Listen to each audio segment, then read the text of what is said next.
Assalamualaikum warahmatullahi wabarakatuh, Kang Mas. Semoga Allah Subhanahu wa Ta'ala senantiasa melimpahkan rahmat dan ridha-Nya kepada Kang Mas dan kepada kita semua. Amin ya rabbal alamin. Kang Mas, ada yang ingin pertama-tama saya perkenalkan diri. Saya bernama Ali Akbar dari Sulawesi Selatan. Ada yang ingin saya tanyakan kepada Kang Mas, yaitu pertama,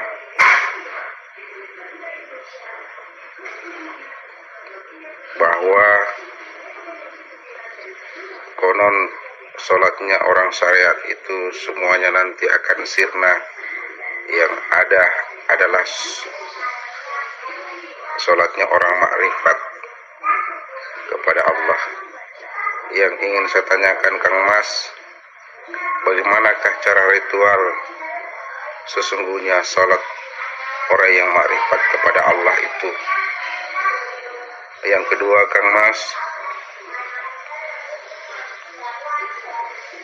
siapakah sebenar-benarnya nama Allah itu? Dan yang ketiga, Kang Mas, di manakah sesungguhnya? Yang ketiga, Kang Mas, di manakah sebenarnya letak singgasana Allah pada diri kita ini? Demikian pertanyaan saya, Kang Mas. Mohon kiranya diberikan jawaban dan penjelasan dari Kang Mas. Semoga Allah senantiasa melimpahkan rahmat-Nya dan ridha-Nya kepada Kang Mas dan kepada kita semua, dan selalu membimbing kepada kita makhluk Allah ini. Amin ya rabbal alamin. Assalamualaikum warahmatullahi wabarakatuh. Alhamdulillahi rabbil alamin. Salam kenal juga Kang Mas dari Pasuruan, Jawa Timur. Pertanyaan pertama adalah, apakah sholatnya orang syariat akan sirna dan hancur lebur? Yang ada hanya sholatnya orang-orang yang sudah bermakrifat di sisi Allah. Pertanyaan kedua, bagaimana ritual orang makrifat kepada Allah? Atau bagaimanakah cara praktek atau ritual sholatnya orang yang makrifat, yang disitulah terjadi pertemuan hamba dengan Tuhannya. Pertanyaan yang ketiga, di manakah letak singgasananya Allah dalam diri? Dan yang keempat, siapakah yang disebut Allah itu?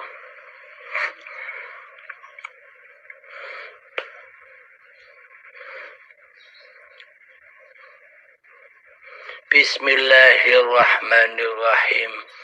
Di manakah singgah sana Allah di dalam diri manusia itu? Dan siapakah yang disebut Allah? A'udzu billahi minasyaitonir rajim. Bismillahirrahmanirrahim. Allahu la ilaha illa huwal hayyul qayyum. Allah, tiada Tuhan yang berhak disembah kecuali Dialah hidup yang kekal, lagi terus-menerus menghidupi seluruh ciptaannya. Jadi singgasananya Allah yang ada di dalam diri ini adalah hayatullah, uripe Allah.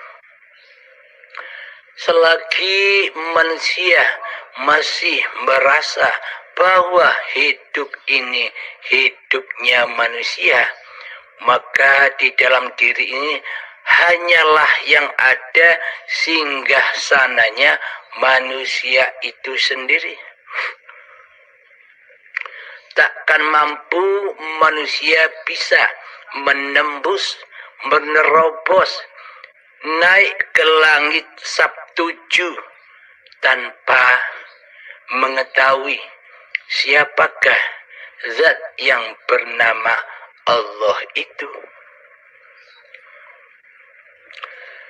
Jadi bila masih di singgasananya hati ini masih terkuasai, terjajah, dirajai oleh manusianya lah yang hidup, maka semua ibadah-ibadahnya, semua solat-solatnya akan sirna, akan fana, dimakan oleh hawa nafsunya sendiri, yakni praktek hati di dalam ibadah dan solat masih linafsi, milikku hamba, solatku hamba, ibadahku hamba, kerjaku hamba, ilmuku hamba, semuanya masuk ke dalam kehancuran. Semua masuk ke dalam kefanahan. Karena amaliyah yang selama ini kita kerjakan masih menyembah yang fana, masih menyembah ciptaan atau makhluk. Yang ada di dalam hati kita kan masih makhluk. Makhluklah yang berasa menjadi Tuhan. Makhluklah yang berasa menjadi Allah di dalam singgasananya Allah.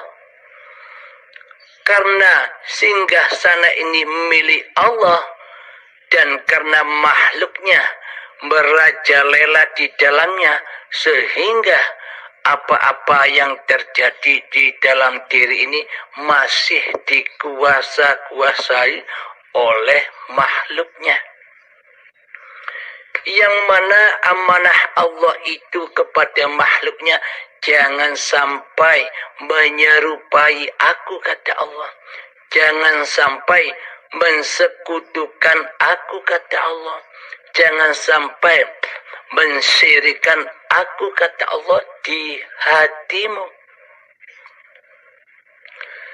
Selama ini bila masih hidup ini masih teraku-akui bahwa hidup ini hidup manusianya, maka batalah semua persembahan-persembahannya, maka batalah semua solat-solatnya, maka batalah semua apa af'al yang terjadi di dalamnya, karena manusianya belum bertuhankan Allah di singgah sana hatinya.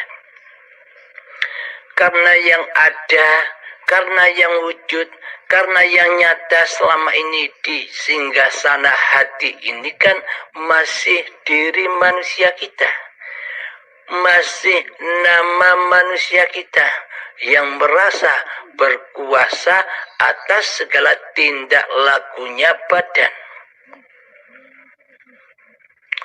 Seolah-olah kita bertuhan, seolah-olah di dalam sholat dan ibadah sudah kita niatkan kembali di ujung kalimat niat, yakni kembali ke alam lillahi ta'ala, kembali kepada Allah, rojiun kepada Allah.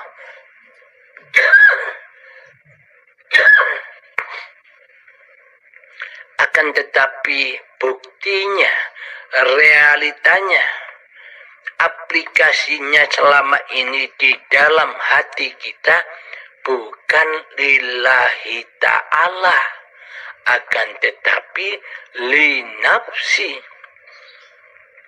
kuasaku hamba yang bertindak laku selama ini dalam kekuasaan manusianya. Apakah mungkin manusia yang masih mengingkari Tuhannya di hatinya? Bagaimana mungkin manusia yang masih mengkufuri Allah di hatinya?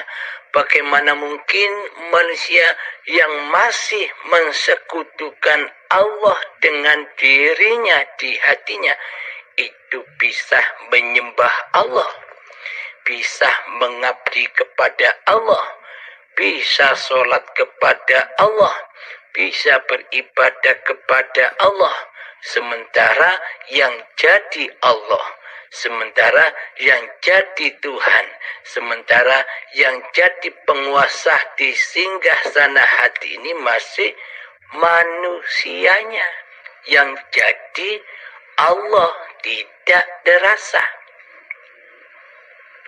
Maka seluruh af'al ibadah dan sholatnya jatuh ke lembah linafsi, yakni pengakuan dirinya lah yang sholat, dirinya lah yang beribadah, dirinya lah yang beraf'al, yang agawe, yang mengerjakan di dalamnya. Seolah-olah manusianya lah yang berkuasa menguasai di dalam sholat dan ibadahnya. Bagaimanakah cara dan kiat-kiatnya agar hati selalu mengesahkan Allah, agar selalu mentauhidkan Allah di dalam sholat dan ibadah kita? Maka kenalilah dulu siapakah Allah itu, agar kita bisa mengabdi kepadanya, agar kita bisa menyembah kepadanya. Bagaimana mungkin kita bisa menyembah? Bagaimana mungkin kita bisa mengabdi sementara hati kita tidak mengenal Allah, sementara di hati kita, di dalam singgasana hati kita selama ini yang jadi Tuhan adalah diri kita sendiri. Tak bakal mungkin kita bisa menyembah kepada Allah sementara yang ada di dalam hati masih diri manusianya yang mentuhani di dalamnya. Maka dari itu, siapakah Allah itu? Allah itu adalah hidup yang selama ini kita akui sebagai hidup manusia kita. Itulah Allah, itulah Zatullah, itulah Tuhan yang disebut-sebut sebagai Allah. Alhamdulillahirabbil alamin. Bila kita sudah menyatakan bahwa hidup ini Allah, bila kita sudah mengikrarkan bahwa yang hidup ini hanya Allah, maka kembalilah kalian, maka kembalilah kita ke alam ketiadaan, ke alam kegoiban, ke alam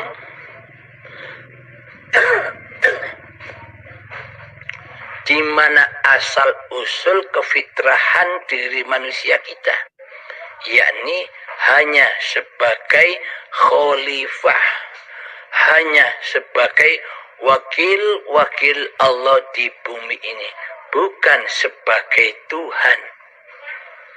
Akan tetapi praktek hati kita selama ini kan bukan sebagai wakil-wakil Allah.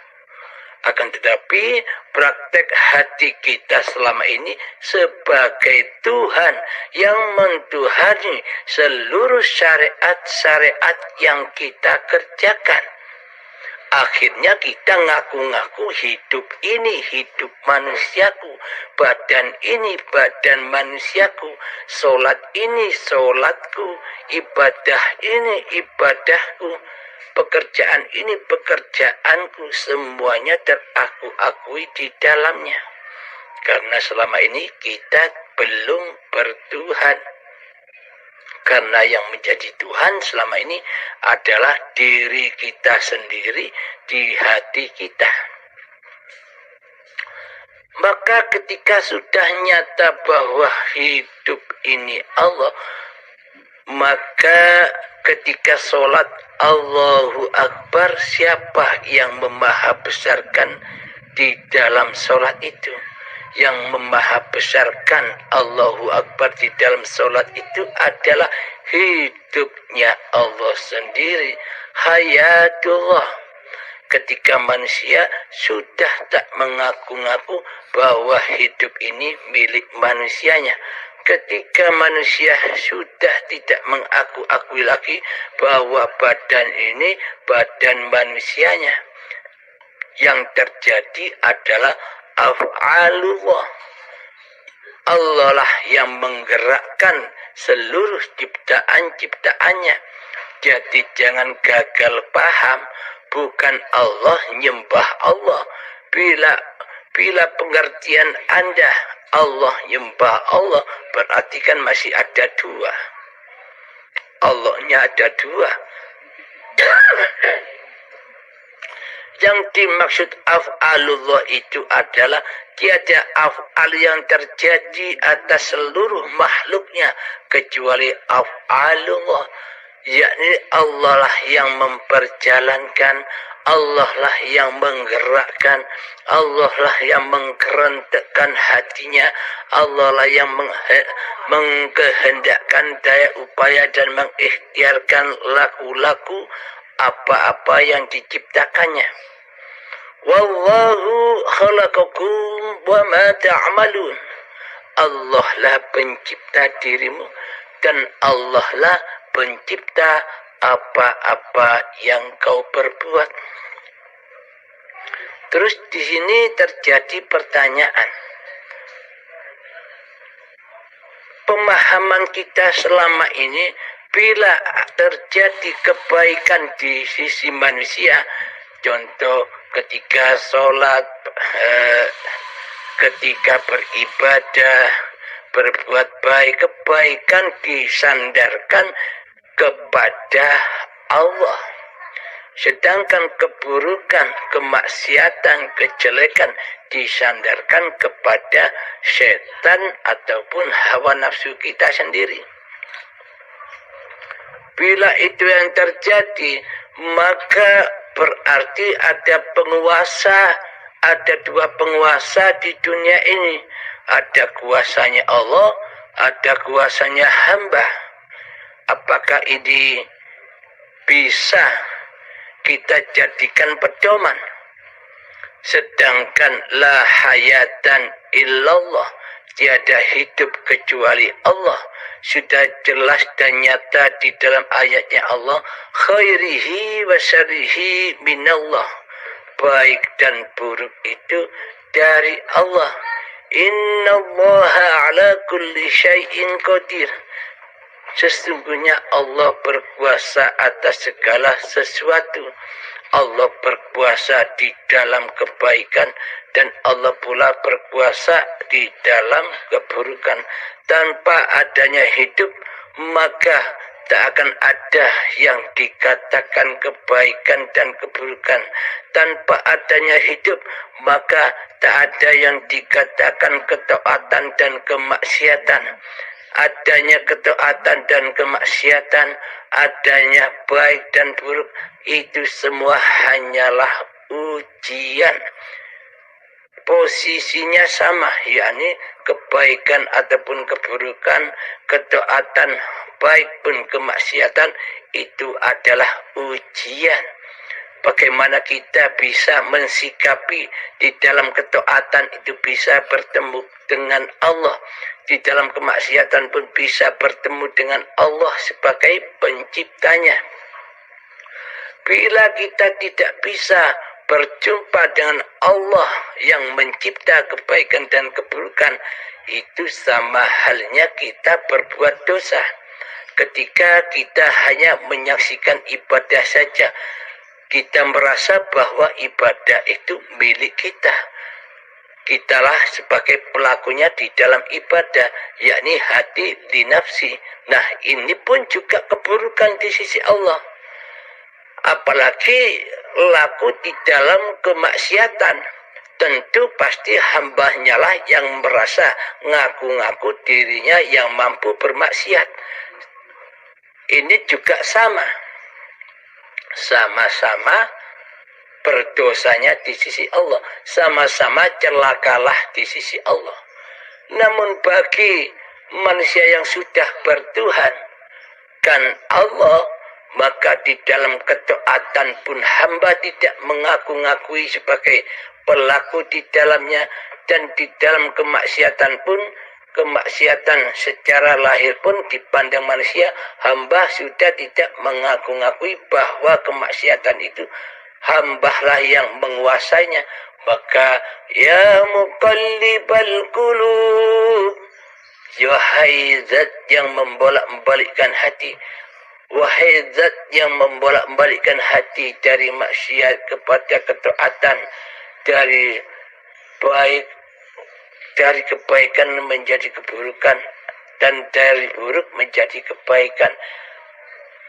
Ya muqallibal qulub, wahai zat yang menguasai apapun yang dikerjakan oleh manusia, sabit qalbi ala dinik, tetapkanlah kami selalu menyaksikanmu.